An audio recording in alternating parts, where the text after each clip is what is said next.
Before you scroll any further, stop and listen carefully, because what I am about to say is not random, and it is not small.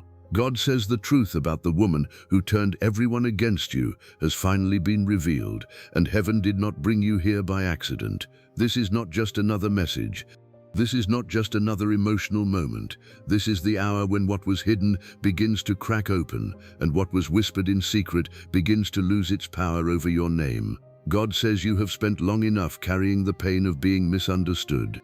You have spent long enough replaying conversations in your mind, wondering what you did wrong, wondering why the atmosphere changed, wondering why people who once welcomed you suddenly became distant, cold, suspicious, and hard to reach. You blamed yourself for a war you did not start. You questioned your own heart because you did not know someone else was quietly editing your story behind your back. God says there was a woman involved. You already know who this word is about. The moment I said that, a face came into your mind. Maybe she smiled at you while she studied you. Maybe she listened to your pain while storing your words like weapons. Maybe she prayed with you in public, but dishonored you in private. Maybe she called herself a friend, a sister, a mentor, a relative, a co-worker, a church member, a trusted person. But behind that face was jealousy, insecurity, and a need to control how others saw you.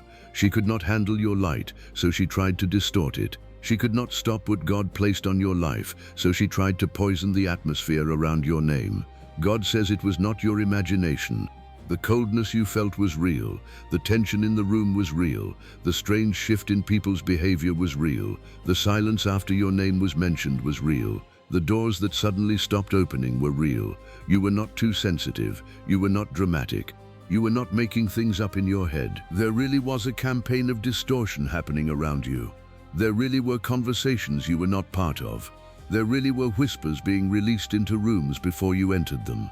There really were subtle phrases, planted doubts, selective retellings, false concern, twisted details, and carefully chosen words meant to make you look unstable, selfish, wrong, or dangerous.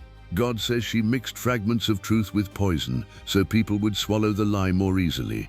And that is why it hurt you so deeply. It was not just that people changed, it was that you did not understand why. It was not just the betrayal, it was the confusion. It was the feeling of trying to defend yourself against something you could not fully see. It was the exhaustion of searching your own memory, your own tone, your own actions, your own words, trying to find the mistake that could explain the rejection. God says, hear me clearly. It was never your confusion to carry. The confusion belonged to the lie. The pressure belonged to the false narrative. The heaviness belonged to a battle that was launched in secret against your reputation, your peace, your confidence, and your relationships. God says, I saw every private conversation. I saw every exaggeration. I saw every false prayer request. I saw every time your name was brought up with hidden motive. I saw every room where she presented herself as concerned while slowly turning hearts against you. I saw every moment you sat alone trying not to cry because you could feel something shifting, but you could not prove it. I saw the nights you asked me what happened. I saw the mornings you woke up with that heaviness on your chest. I saw the fear that entered your spirit and made you second-guess yourself. I saw the way this changed how you moved around people. I saw how you became quieter, more guarded, more cautious, less open, less free. God says nothing escaped my notice, and nothing spoken against you vanished into the air. It was all recorded. God says the reason this was allowed for a season was not because I abandoned you.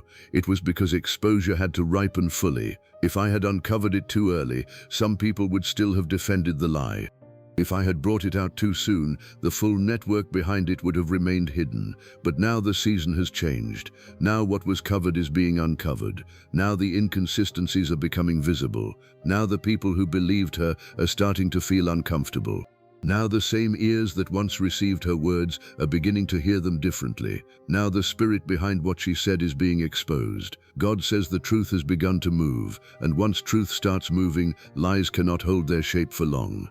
There are people who are already starting to question what they were told. There are people who are already replaying old conversations in their minds and realizing something was off. There are people who once nodded along with her who are now feeling convicted. There are people who distance themselves from you, who will suddenly begin to soften. Some will come back with apologies, some will come back with explanations, some will come back in silence, unable to fully admit what happened, but changed, and some will never come back at all. God says, do not chase every person who walked away from you in that season. Some people were not removed because they were confused.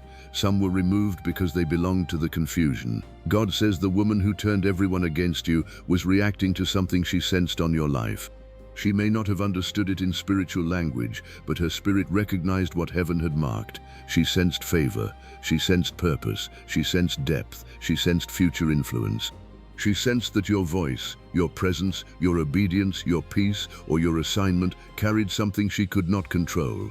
Instead of celebrating you, she studied you. Instead of covering you, she competed with you.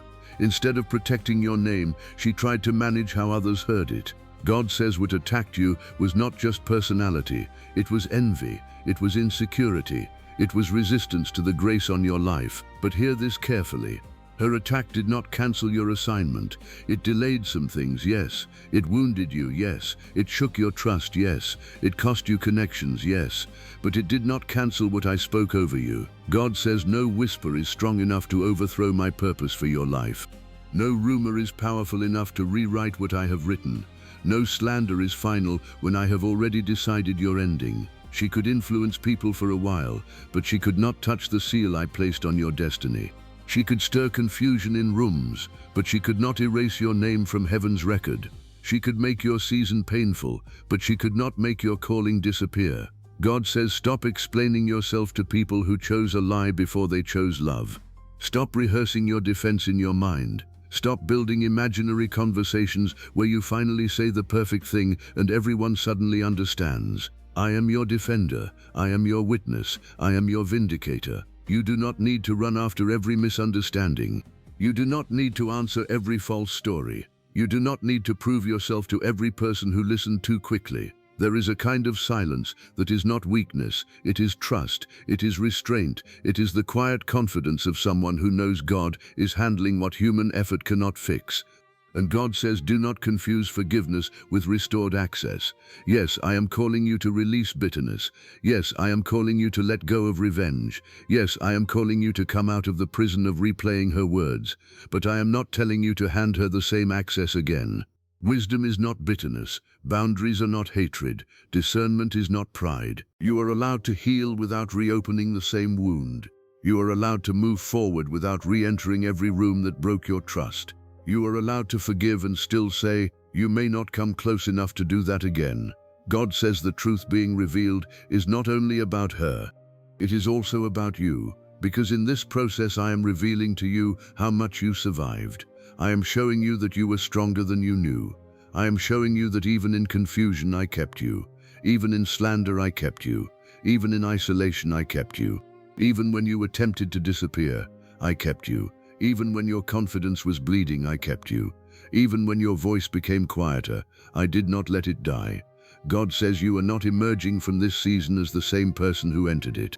You are coming out sharper, wiser, cleaner, more discerning, more prayerful, and less dependent on people's opinions than you have ever been. There is also restoration attached to this exposure. God says, I am not just uncovering what was false, I am restoring what was damaged. I am restoring your peace. I am restoring your clarity. I am restoring your confidence. I am restoring your reputation in the places that matter. I am restoring your voice. I am restoring your sense of safety. I am restoring your ability to trust the right people again. I am restoring opportunities that looked lost. I am restoring parts of you that went quiet. I am even restoring your joy, because some of you have lived under this shadow so long that heaviness started to feel normal. But God says heaviness is not your home. Fear is not your home. Watching your back every second is not your home. I am calling you back into freedom. Some of you are about to receive confirmation sooner than you expect. A message will come. A conversation will happen. A hidden detail will surface. Someone will tell you what was said. Someone will admit what they believed. Someone will reveal what they ignored. Something that never made sense will suddenly make sense. God says when this happens, do not become arrogant. Do not become loud. Do not become intoxicated with being right. Stay humble. Stay steady. Stay healed. Let the truth do its work without dragging you into the same spirit that wounded you. Vindication is safest in the hands of those who let God manage it. And listen to this. The greatest victory is not just that the lie is exposed. The greatest victory is that you do not become the lie. You do not become manipulative because someone manipulated you. You do not become suspicious of everyone because one person betrayed you. You do not become cold because someone was cruel. You do not lose your softness before God. You do not lose your integrity. You do not let her offense become your new identity. God says, come out of agreement with the version of yourself that has been living in survival mode. You are not called to spend the rest of your life reacting to her damage. You are called to move forward in healed authority. God says there is a new circle being prepared for you.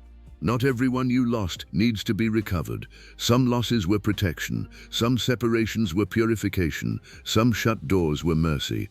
You kept crying over certain people because you remembered who they used to seem like, but I saw who they really were when you were not in the room.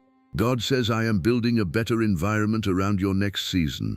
I am bringing people who do not need gossip to bond with others. I am bringing people who will defend your name when you are absent. I am bringing people who value truth more than drama. I am bringing people who can celebrate your light without needing to dim it. Do not confuse the removal of the wrong circle with the destruction of your future. Sometimes I clear the room because the next mantle cannot grow in old company. The truth about that woman has finally been revealed, but the deeper truth is this: I never left you. I never stopped seeing you. I never stopped writing your story. I never allowed the lie to become your final chapter. What felt like burial was not burial. What felt like being erased was not erasure. What felt like permanent loss was not the end.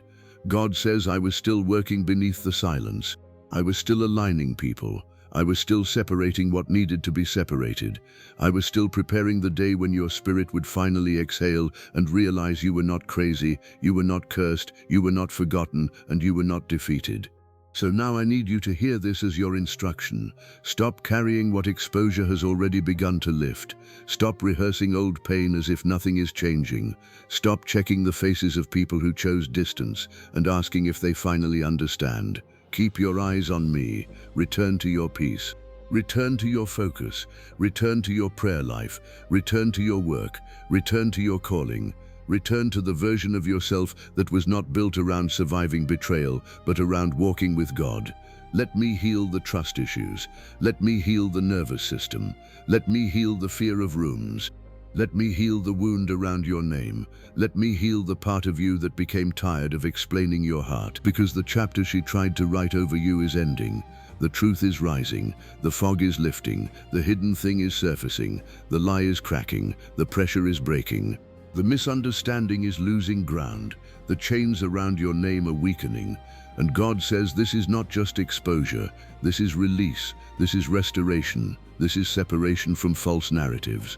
This is the beginning of the season where you no longer need to force people to see what heaven already knows about you. So breathe again, stand up again, speak again, trust wisely again, create again, show up again, pray again, laugh again, love again, not carelessly but courageously, not blindly but with discernment, not desperately but with peace. God says the woman who turned everyone against you does not get to control the rest of your story. She may have wounded a season, but she does not own your future. I do. And now the truth is doing what truth always does. It is making its way into the light. It is clearing your name. It is correcting the atmosphere. It is opening the next chapter. And this time you will walk into it with wiser eyes, stronger faith, cleaner boundaries, and a heart that knows exactly who kept it alive.